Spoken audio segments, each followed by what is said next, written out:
আমরা চলেছি এখন বেনারস কা ঘাট বা বেনারসের ঘাটে, আর সেটা বারাণসীতে নয়, আমাদের কলকাতাতেই। হ্যাঁ, একদম ঠিকই শুনেছেন। আর আমরা এখন এগিয়ে চলেছি জোড়াসাঁকো সাধারণ দুর্গোৎসব সমিতির দিকে। দূর থেকে তো প্যান্ডেলটা ভীষণ সুন্দর লাগছিল। এখানে বেনারসের ঘাটকে ডেডিকেট করে একটা প্যান্ডেল উপস্থাপনা করা হয়েছে, আর এই গোটা প্যান্ডেলটাকে ছোট ছোট প্রদীপ দিয়ে খুব সুন্দরভাবে ডেকোরেট করা হয়েছে। শুধুমাত্র বাইরে নয়, প্যান্ডেলের ভিতরেও রয়েছে এই ছোট ছোট প্রদীপ দিয়ে সাজানো। বেশ সুন্দর লাগছে। এর মধ্যে দেখ, যেটার বেশি ওয়াটেজ আছে সেটাই বেশি জোরে জ্বলছে, বাকি সবগুলো আস্তে জ্বলছে। হ্যাঁ, তোমাদেরকে তো আগেই বলেছি, আর্ট রিলেটেড যে কোনো জিনিস আমার খুব ভালো লাগে। আর এই প্যান্ডেলের চারিদিকে যেদিকেই তাকাবে সেদিকেই রয়েছে নিখুঁত হাতে তৈরি করা ড্রয়িং। যেমন এখানে দেখতে পাচ্ছি অর্ধনারীশ্বরকে আঁকা হয়েছে। একদিকে যেমন রয়েছে নন্দী, সেরকম আরেকদিকে দুর্গা ঠাকুরের সিংহ। আর এই গোটা প্যান্ডেল জুড়ে আর্টের মাধ্যমে হিন্দু দেবদেবীদের বিভিন্ন ছবি ফুটিয়ে তোলা হয়েছে এক একটা দেওয়ালে। সুন্দর লাগছে। নিমিত্র, বলতো এটা কি? বলতো এটা কি, কার মূর্তি? এটা হ্যাঁ, কিন্তু নিচে কি? একটা হাতির সুর, আবার মাছ, জানি না। আর উপর দিকে রাস করছে, সেটাকে এর মধ্যে কাটিং করেছে। আমাদের মামা বাড়িতে গঙ্গা পুজো হয়, আর সেখানে আমি গঙ্গা দেবীর মূর্তি দেখেছি। আমার যতটা সম্ভব মনে হয়েছে যে এটা গঙ্গা দেবীকে আঁকা হয়েছে, যদিও বা আমি কনফার্ম না। তোমরা যদি জেনে থাকো ওটা কার ছবি ছিল, আমাকে অবশ্যই কমেন্ট করে জানিও। আর এই হচ্ছে প্যান্ডেলের সামনে থেকে ভিউ। শুধুই প্রদীপ আর নিখুঁত হাতে নকশা করা আর্ট দিয়ে ফুটিয়ে তোলা হয়েছে। একটা দরজা, দ্বারপাল, আর উপরে মা দুর্গা, সব ফ্যামিলি নিয়ে। আর এই পাশে মা কালী, শিব ঠাকুর।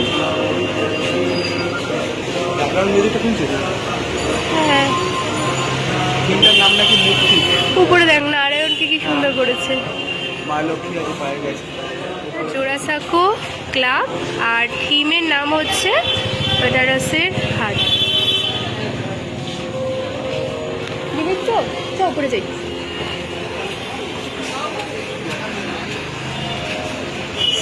সিঁড়ি দিয়ে উপরের দিকে উঠে গেলেই আমরা ছোট ছোট শ্লোক দেখতে পাবো। দুপাশেই সংস্কৃততে খুব সুন্দর ছোট ছোট শ্লোক লেখা রয়েছে, ঠিক একদম বেনারসের ঘাটের মতো। আর ঠিক এভাবে ভিতর দিকটা খুব সুন্দরভাবে প্রদীপ দিয়ে সাজানো রয়েছে। আর এরপরেই দেখতে পাবো সেই দেবী মূর্তি। কি দারুণ লাগছে।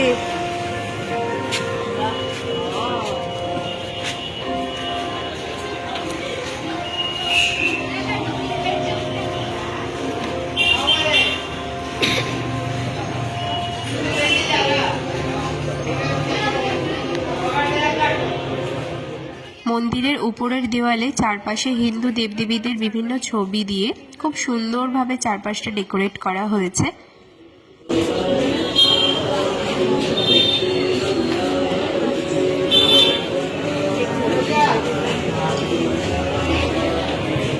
এই জায়গাগুলো পুরো মনে হচ্ছে দেওয়ালের মধ্যে সুন্দর করে প্রদীপ রেখে ডেকোরেট করা হয়েছে। এখানে কোন দেবী মূর্তি ফুটিয়ে তোলা হয়েছে আমি ঠিক জানি না। তোমরা যদি বুঝে থাকো এই দুই দেবী মূর্তির নাম কি, এখানে কিন্তু কমেন্ট করে অবশ্যই জানিও। এটা হয়তো দুর্গা ঠাকুর, কিন্তু আগের দুটো জানি না। আমরা এখান থেকে নিচের দিকে নেমে যাব।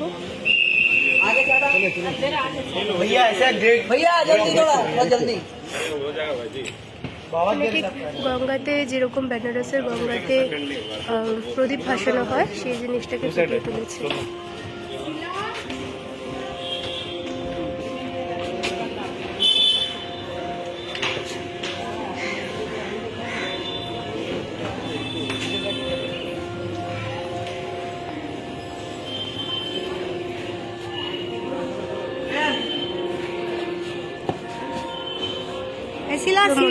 ওই দিক দিয়ে গঙ্গা নদী বয়ে চলেছে, উপরে সূর্য উঠেছে, পাখিরা উড়ে যাচ্ছে।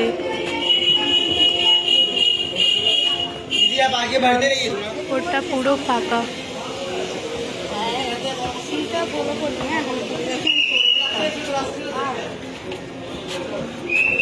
देख देख क्या ना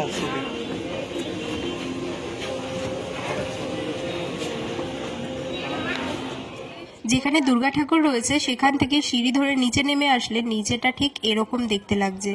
উপর দিকে বিভিন্ন ধরনের দেবদেবীদের মূর্তিকে শোলার ওপরে কাটিং করে ফুটিয়ে তোলা হয়েছে আর প্রদীপ তো রয়েইছে।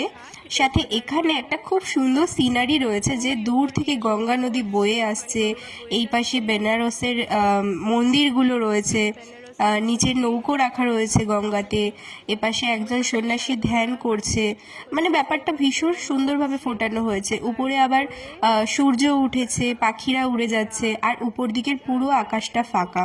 মানে দারুণ লাগছিল ব্যাপারটা। এটা সামনে থেকে দেখতে কিন্তু খুব সুন্দর লাগছিল। তোমরা যারা যারা এক মুহূর্তের জন্য হলেও বেনারসে যেতে চাও তারা কিন্তু অবশ্যই কলকাতার এই প্যান্ডেলটা দেখে যেও, খুব ভালো লাগবে সামনাসামনি দেখতে। তো এইখানেই আমি এই ভিডিওটা শেষ করছি। নেক্সট ভিডিওতে নেক্সট কোনো প্যান্ডেল নিয়ে আসবো। টাটা।